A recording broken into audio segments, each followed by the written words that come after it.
So the next step, what you want to do is just kind of tilt up your top rad hose, kind of twist it around like this, and you can take a pair of vice grips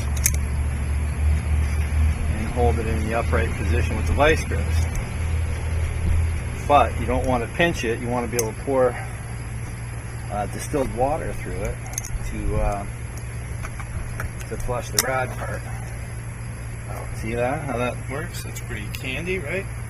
Then you take a top of a 2-liter Coke bottle or pop bottle. Obviously you want to rinse it out first with water, and you can just screw it right into the top of the rad like that, or the hose I mean, and pour your distilled water through it until it comes out clear at the bottom of the rad.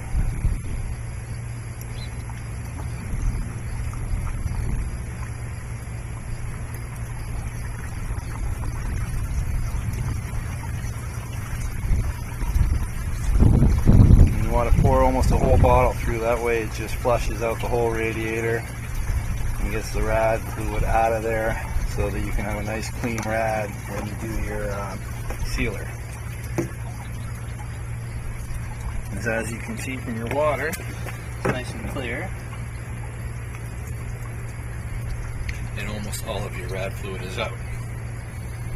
Now the next step is to do the same thing for the engine block, and we're going to show you how to do that in the next video. Okay, thank you.